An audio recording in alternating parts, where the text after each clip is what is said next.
Unexpected message. It was just another Tuesday at NASA's Mission Control Center. Engineers sipped coffee, tapped away at keyboards, and monitored the usual array of blinking screens and scrolling data. Little did they know that this ordinary day was about to become the most extraordinary in human history. At precisely 3:17 p.m., a piercing alarm shattered the calm. Red lights flashed across every console, and the room erupted into controlled chaos. Dr. Samantha Chen, the lead communications specialist, nearly spilled her lukewarm coffee as she rushed to her station. "What on earth?" she muttered, adjusting her thick-rimmed glasses. Her fingers flew across the keyboard, bringing up window after window of data. What she saw made her jaw drop. "Director," she shouted, her voice cracking with a mix of excitement and fear. "We're receiving a signal from deep space." Director Tom Hayes, a tall man with salt and pepper hair and a permanent furrow between his brows, was at her side in an instant. "What kind of signal?" he demanded, leaning in to peer at the screen.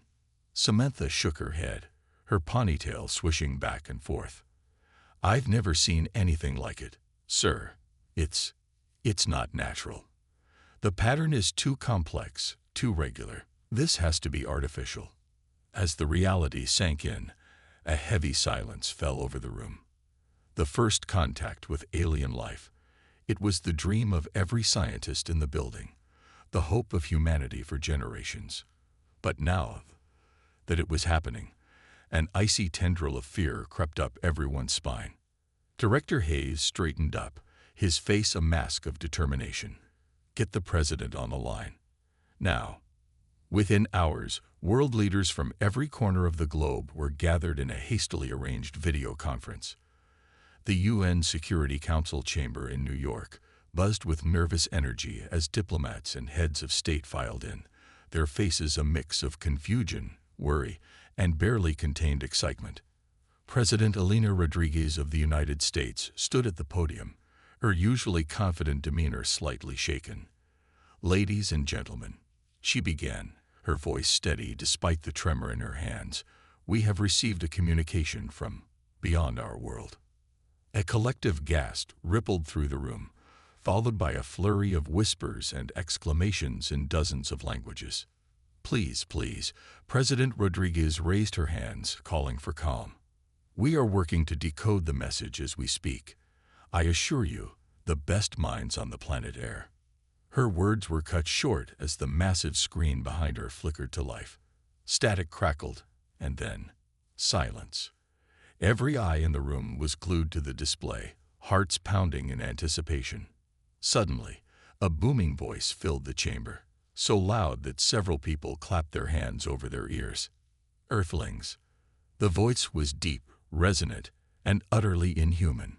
It seemed to vibrate through the very bones of everyone present. "This is the Galactic Empire. We have your primitive ATTMPTs to explore the cosmos. Hear our WARN. Stay away from space, or FAC our wareth." As the last echoes of the alien voice faded, the room erupted into pandemonium. The Chinese premier fainted dead away, while the British Prime Minister looked as though he might be sick. The Russian president's face had turned an alarming shade of purple as he shouted incoherently at his aides. Amidst the chaos, an unexpected sound cut through the noise. Laughter.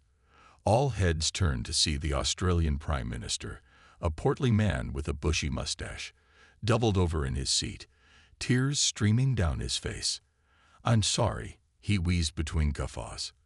"But did anyone else find that a bit over the top?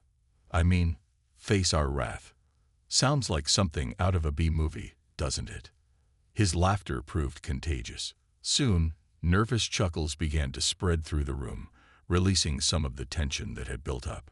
President Rodriguez, fighting to keep a straight face, tapped the microphone. "While I appreciate the levity," she said, shooting a look at the still giggling Australian, "we must take this situation seriously. This could be a genuine threat to our planet's safety." The German chancellor nodded gravely. Agreed. But what if it's a hoax? Some elaborate prank? Impossible, interjected the Indian Prime Minister, shaking her head. The signal origin was confirmed by multiple, independent observatories. Whatever this is, it came from deep space. As the debate raged on, emotions ran high. Fear, disbelief, anger, and even a touch of excitement swirled through the assembly.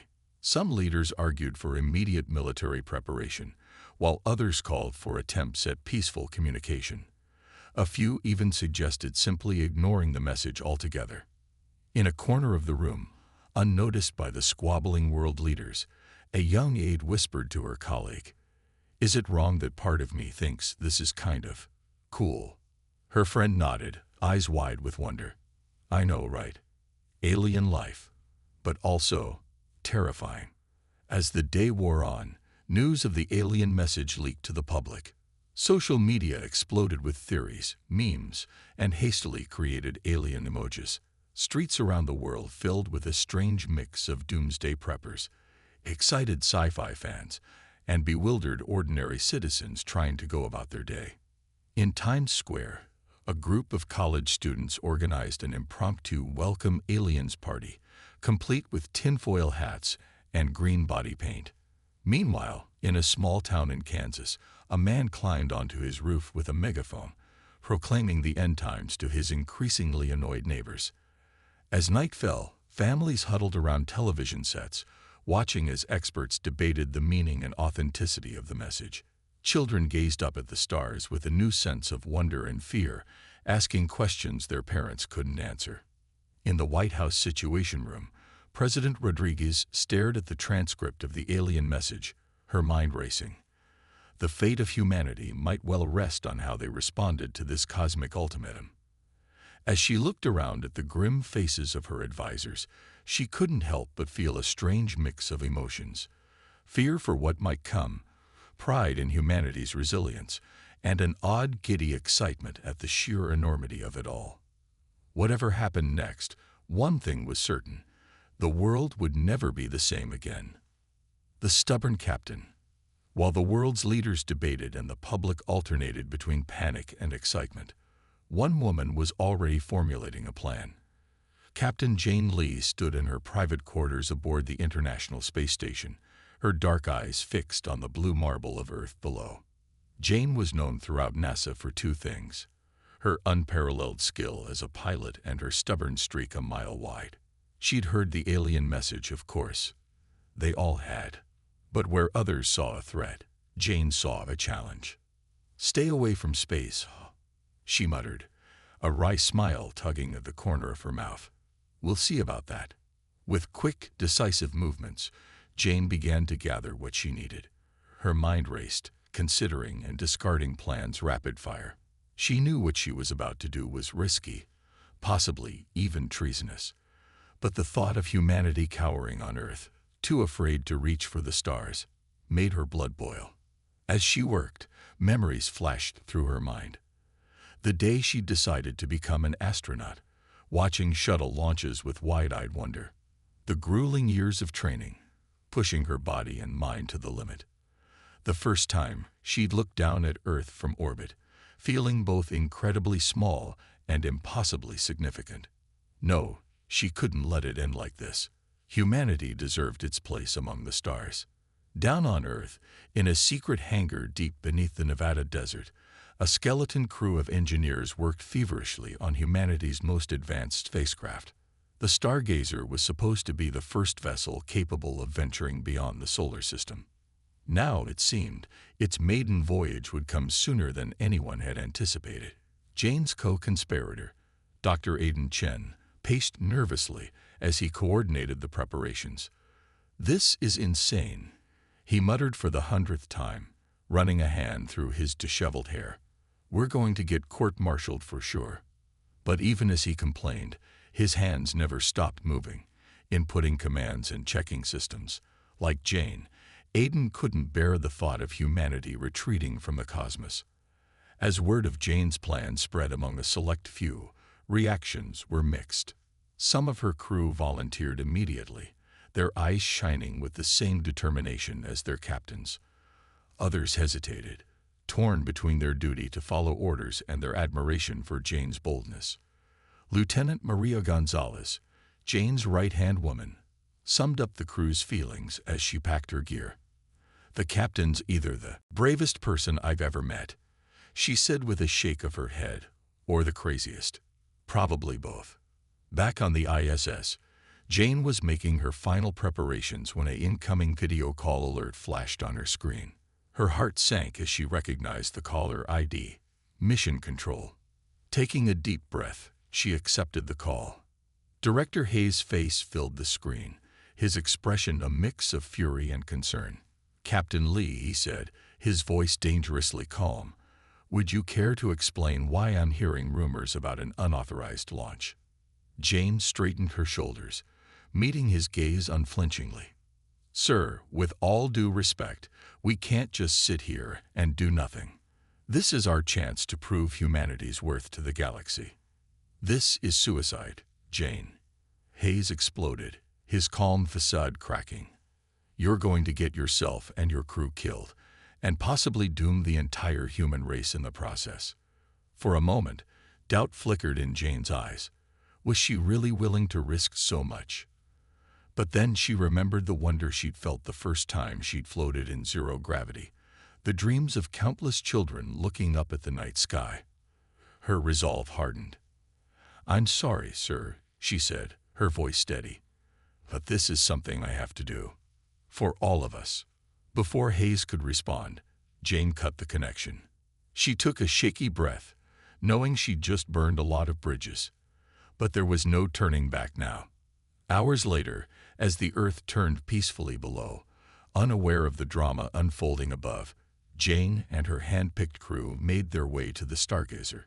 As they approached the sleek vessel, a hush fell over the group. This was it, the point of no return. Jane turned to face her crew, seeing a mix of determination and fear on their faces. She felt it too, a knot of excitement and terror in her stomach that threatened to overwhelm her.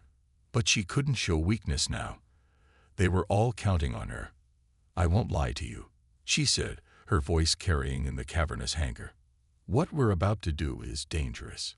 It's against orders. It might even be seen as an act of war." She paused, looking each crew member in the eye. "But it's also the most important mission any of us will ever undertake. We're not just representing ourselves, or even our countries. We're representing all of humanity." A murmur of agreement ran through the group. Jane saw shoulders straighten, chins lift. Whatever doubts they'd had, they were with her now. "Now," she said, a grin spreading across her face, "let's go say hello to the neighbors." As they boarded the Stargazer, Jane felt a familiar thrill run through her. This was what she was born to do, to explore, to push boundaries, to leap into the unknown. Yes, she was afraid. But the fear was overshadowed by an overwhelming sense of purpose. The launch countdown began, each number echoing through the ship. Jane's hands flew over the controls, her body operating on instinct honed by years of training. Around her, her crew worked with focused intensity, each person a vital part of this audacious mission. As the final seconds ticked away, Jane allowed herself one last look at the image of Earth on her screen. It looked so peaceful, so fragile. "We won't let you down," she whispered. 3, 2, 1. With a roar that seemed to shake the very foundations of the Earth, the Stargazer lifted off. As G-forces pressed them into their seats, Jane felt a wild laugh bubble up inside her. They were really doing it. They were taking humanity's first step into a larger universe. As the blue sky faded to the star-studded black of space, Jane sent out a silent challenge to the cosmos. "Ready or not, Galactic Empire," she thought, "here we come." The close encounter. As the Stargazer hurtled through the inky blackness of space, Captain Jane Lee couldn't shake the feeling that they were being watched. The initial exhilaration of their daring escape had faded, replaced by a tense alertness that spread through the entire crew like an electric current. "Anything on the long-range scanners, Maria?" Jane asked, trying to keep her voice casual. Lieutenant Gonzalez shook her head, her eyes never leaving her console. "Nothing yet, Captain. But in uncharted space like this." She left the sentence hanging, the implication clear. Anything could be out there. Jane nodded, suppressing a shiver. The vastness of space had never felt so empty, or so full of potential threats. Suddenly, alarms blared throughout the ship. Red warning lights bathed the bridge in an eerie glow. "Contact!" Maria shouted, her fingers flying over her console. Massive object, dead ahead. Jane's heart leaped into her throat. This was it. First contact. Everything humanity had ever dreamed of, everything they'd feared, was about to become reality. On screen, she ordered, her voice steady despite the adrenaline surging through her veins. The view screen flickered to life, and for a moment, no one on the bridge could speak. There, against the backdrop of distant stars, loomed a ship so massive it defied comprehension. Its shape was bizarre, almost organic, a sprawling mass of gleaming metal tentacles sprouting from a central body that pulsed with otherworldly energy. It's like a giant space octopus," whispered Dr. Chen, his face a mix of awe and terror. As they watched, transfixed, one of the metallic tentacles unfurled towards them. Jane tensed, her hand hovering over the weapon's controls. Were they about to be attacked? But instead of a weapon, a beam of shimmering light shot out, enveloping the stargazer. The ship shuddered, and for a heart-stopping moment, Jane thought they were being torn apart. Then, as suddenly as it began, the shaking stopped. "Status report," Jane barked. "All systems operational, Captain," replied her engineer, sounding as surprised as she felt. "But we're not moving. That beam, it's some kind of tractor beam. We're being pulled in." Jane gritted her teeth. They were trapped like a fish on a line. But if this was to be humanity's first meeting with alien life, she was determined to face it head-on. "All right, people," she said, standing up and straightening her uniform. "Let's put our best foot forward. First impressions count." As the stargazer was drawn closer to the alien vessel, the crew held their collective breath. The massive ship's surface was a riot of lights in strange, shifting patterns. It was beautiful and terrifying in equal measure. Suddenly, the view screen crackled with static. A face slowly came into focus, and despite the gravity of the situation, Jane had to bite her lip to keep from laughing out loud. The alien commander that appeared before them was both silly and scary in a way that defied easy description.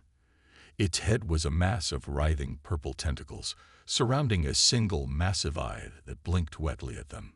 Below that was what could only be described as a beak, opening and closing as if practicing for speech. When it finally spoke, its voice was a comical mix of high-pitched squeaks and low, gurgling rumbles. "Earth-Heathlings," it trumpeted, the translator struggling to keep up. "You have entered the domain of the mighty Galactic Empire. Prepare to face our. The alien commander paused, clearly struggling to remember its line. "Our wrath." It finally squeaked, puffing up its tentacles in what was probably supposed to be a menacing manner. Jane exchanged a disbelieving look with her crew. This was the terrifying alien empire that had threatened Earth. It was like being menaced by a character from a children's cartoon. Stifling a giggle, Jane stepped forward. "Greetings," she said, trying to keep a straight face. "I am Captain Jane Lee of Earth. We come in peace and wish to open a dialogue with the mighty Galactic Empire." The alien commander, who introduced itself as Zorg, seemed flustered by Jane's calm demeanor. It kept trying to make threatening proclamations, but would get tangled up in its own tentacles or accidentally press the wrong button on its console, setting off a series of comical beeps and whistles. Despite the humor of the situation, Jane could feel the tension building. Zorg's patience was clearly wearing thin, its single eye narrowing with each failed attempt at intimidation. The laughter from her crew, which had started as nervous giggles, was now openly derisive. Jane knew she had to regain control of the situation before it spiraled out of hand. "Commander Zorg," she said, raising her voice to be heard over her crew's snickering. "Perhaps we could discuss this face to face. I'm sure we can come to an understanding." Zorg's eye widened, then narrowed suspiciously.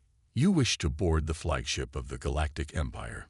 You are either very brave or very foolish, Earthling." Jane allowed herself a small smile. "Maybe a little of both," she admitted. "But I believe that direct communication is the best way to resolve misunderstandings. Don't you agree?" For a moment, Zorg was silent, its tentacles writhing in what Jane assumed was deep thought. Finally, it spoke. "Very well, Captain Jane Lee of Earth. You and 2 of your crew may board. But be warned, any sign of treachery, and you will face the full might of the Galactic Empire." As the view screen went dark, Jane let out a breath she hadn't realized she'd been holding. She turned to her crew, seeing a mix of excitement and apprehension on their faces. "Well," she said, trying to inject some confidence into her voice, "it looks like we're going to have an interstellar meet and greet. Dr. Chen, Lieutenant Gonzalez, you're with me. The rest of you, stay alert. If anything goes wrong." She left the sentence unfinished. They all knew the stakes. As Jane and her chosen companions made their way to the airlock, she couldn't shake a nagging feeling. Despite Zorg's comical appearance and bumbling threats, something didn't add up. The technology they'd seen was far beyond anything humans had developed. So why the clumsy act? As the airlock hissed open, revealing the shimmering energy bridge connecting their ship to the alien vessel, Jane squared her shoulders. Whatever awaited them aboard that strange, octopus-like ship, she was determined to uncover the truth. "All right, team," she said, taking her first step onto the energy bridge. "Let's go meet the neighbors." The clever trick. As Jane, Dr. Chen, and Lieutenant Gonzalez stepped onto the alien ship, they were immediately enveloped in an atmosphere that felt both familiar and utterly foreign. The air had a slight metallic taste, and the gravity was just a touch lighter than Earth's, making each step feel like a small bounce. The corridor they found themselves in was a marvel of organic technology. The walls pulsed with a soft, bioluminescent light, and what appeared to be living circuitry ran along the floors and ceilings like veins. "Fascinating," Dr. Chen whispered, his scientific curiosity momentarily overriding his fear. "It's as if the ship itself is alive." Before Jane could respond, a door at the end of the corridor slid open with a wet, squelching sound. Commander Zorg undulated into view, its tentacles writhing in what might have been a gesture of welcome or a threat. "Welcome, Earthlings," Zorg gurgled, its single eye swiveling to examine each of them in turn. "You stand in the heart of Galactic Empire technology." "Impressed, yes." Jane nodded, her mind racing. Up close, the disconnect between the advanced technology and Zorg's comical demeanor was even more striking. Something wasn't adding up, and she was determined to figure out what. "It's certainly impressive, Commander," she said carefully. "In fact, I'm curious how you've managed to achieve such advances. Perhaps you could show us around." Zorg's eye narrowed, a look of what might have been panic flashing across its gelatinous features. No, it squeaked. "No tours. You are here to receive our demands, not to snoop." Jane raised an eyebrow. "Interesting." "Of course, Commander. We're eager to hear your demands." As Zorg led them to what appeared to be a control room, Jane's mind was working overtime. The more she saw, the more convinced she became that something was off. The technology was advanced, yes, but there were inconsistencies. Some panels looked almost haphazardly put together, and she could swear she saw what looked like duct tape holding one console together. Suddenly, it clicked. Jane had to bite her tongue to keep from laughing out loud. These aliens, for all their bluster, weren't as advanced as they were pretending to be. They were bluffing. But how to prove it? Jane knew she had to play this carefully. One wrong move could still spell disaster for her crew and potentially for Earth. As Zorg launched into another pompous speech about the might of the Galactic Empire, Jane's eyes darted around the room, looking for inspiration. Her gaze fell on what looked like a game console tucked away in a corner. An idea began to form. "Commander Zorg," she interrupted, causing the alien to sputter indignantly. "I have a proposal." Zorg's eyes swiveled towards her suspiciously. "Proposal? What proposal?" Jane took a deep breath. This was a gamble, but it was their best shot. "I challenge you to a contest of wits. If we win, you admit the truth about your empire and open peaceful dialogue with Earth. If you win, we'll leave and never return to space." Zorg's tentacles writhed in what Jane hoped was agitation rather than anger. "Contest of wits. Foolish human. Our intellect far surpasses your primitive minds." Jane allowed herself a small smile. She counted on Zorg's pride. "Then you have nothing to lose, do you?" For a long moment, Zorg was silent, its eye darting between Jane and her companions. Finally, it puffed up, tentacles quivering. "Very well, Earth Captain. We accept your challenge. Prepare to be humiliated." Jane nodded, trying to keep the relief from showing on her face. "Excellent. And to make it fair, why don't we use one of your advanced alien games?" She gestured towards the console she'd spotted earlier. Zorg's eye widened in what looked suspiciously like panic. "That? No, that's not. I mean, yes, of course. Our most advanced brain training device. You cannot hope to compete." As Zorg reluctantly set up the game, Jane exchanged a quick glance with her team. Dr. Chen looked nervous, while Lieutenant Gonzalez gave her a subtle thumbs up. They were all in on this gamble. The game, as it turned out, was a complex series of riddles and logic puzzles. As Jane had suspected, they were challenging but not incomprehensibly alien. In fact, some were eerily similar to Earth games. The contest began, with Jane and Zorg taking turns solving puzzles. Jane's quick thinking and Earth knowledge gave her an edge, while Zorg became increasingly flustered, its tentacles tangling as it struggled with what should have been familiar challenges. As they neared the final round, tensions were high. The other aliens had gathered to watch, their gelatinous forms quivering with each point scored. Jane's crew watched nervously, knowing everything hinged on this moment. The final challenge appeared on the screen. A complex logic puzzle involving multiple alien species and interstellar trade routes. Jane's heart sank for a moment. This was beyond her knowledge. But then she noticed something. The species mentioned in the puzzle. They were all Earth animals. Octopi, elephants, dolphins. This wasn't an alien puzzle at all. It was an Earth game, dressed up with fancy graphics. With a surge of confidence, Jane flew through the puzzle, her fingers dancing across the alien controls. As she input the final answer, the room fell silent. For a moment, nothing happened. Then, with a triumphant chime, the screen lit up. "Wayanir." "Earth Captain" flashed in what looked suspiciously like Comic Sans font. The room erupted in chaos. The alien spectators buzzed with shock and dismay. Zorg deflated like a punctured balloon, its tentacles drooping pathetically. How is this possible?" it moaned. "Our superior intellect." Jane stepped forward, her face serious but kind. "I think it's time for the truth, Commander Zorg. You're not really a galactic empire, are you?" Zorg's eye darted around, looking for an escape. Finding none, it seemed to slump in defeat. "No," it admitted in a small voice. "We're not." As the truth began to unravel, Jane felt a mix of relief, triumph, and an unexpected wave of sympathy for these bumbling aliens who had tried so hard to appear mighty.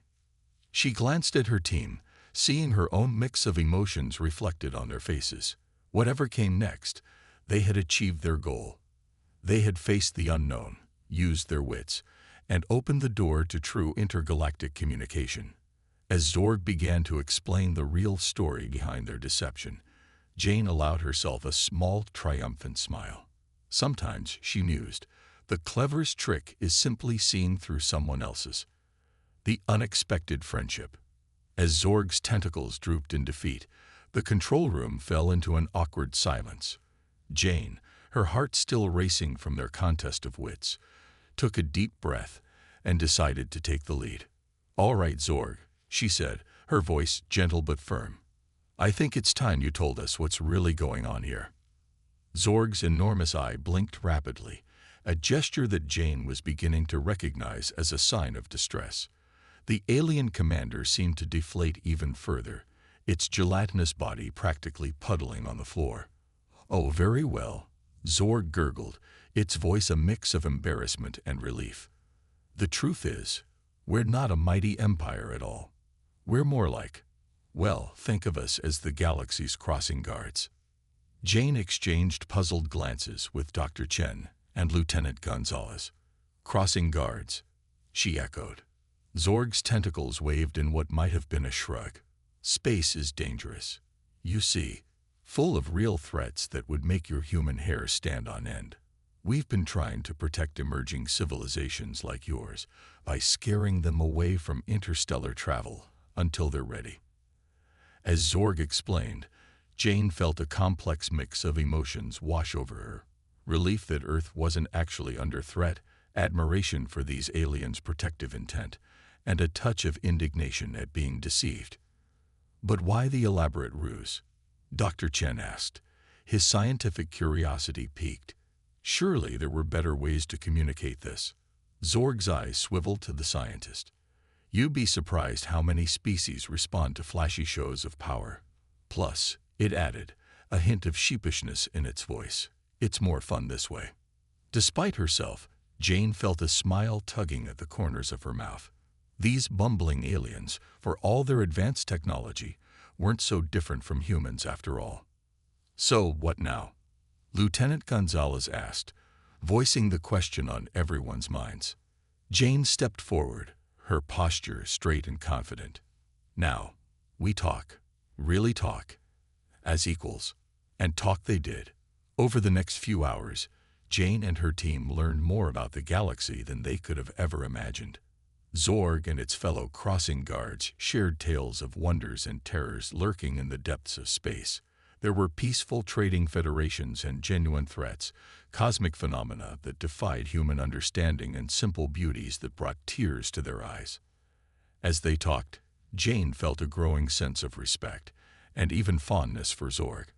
Behind the comical exterior and bumbling act was a being of genuine intelligence and compassion. Its dedication to protecting younger species, even through unconventional means, was admirable. For its part, Zorg seemed equally impressed by Jane and her crew. "You Earthlings," it burbled happily, tentacles waving in excitement. "You're really something. Most species run away screaming or try to blow us up. But you used your brains. I haven't had this much fun in centuries." As their impromptu cultural exchange wound down, Jane knew it was time to address the elephant in the room, or rather, the octopus-like alien in the spaceship. "Zorg," she said, her tone serious but warm, "I appreciate what you and your people have been trying to do, but I think it's time for a change in approach." Zorg's eye focused on her intently. "What do you mean, Jane friend?" Jane smiled at the affectionate term. "I mean that humanity is ready to join the galactic community. We may be young, we may make mistakes, but we're eager to learn and explore. We don't need to be scared away from space. We need guidance to navigate it safely." For a moment, Zorg was silent, its tentacles writhing in deep thought. Then, slowly, its eye crinkled in what Jane had come to recognize as a smile. "You know," Zorg said, "I think you might be right. It has been getting rather tiresome, all this pretending and threatening. Perhaps it is time for a new approach." As they hashed out the details of a new arrangement, one of open communication and mutual support between Earth and Zorg's people, Jane felt a swell of pride and excitement. This was why she had become an astronaut, why she had risked everything on this mission. To forge new paths, to connect with the unknown. Finally, it was time for Jane and her crew to return to their ship. As they prepared to leave, Zorg extended a tentacle towards Jane. "Jane, friend," it said, its voice uncharacteristically solemn, "you have opened our eyes today, as much as we have opened yours.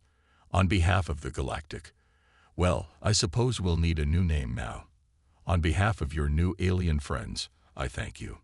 Jane grasped the tentacle firmly, ignoring its slightly slimy texture. "And on behalf of Earth, I thank you, Zorg. This is the beginning of a beautiful friendship."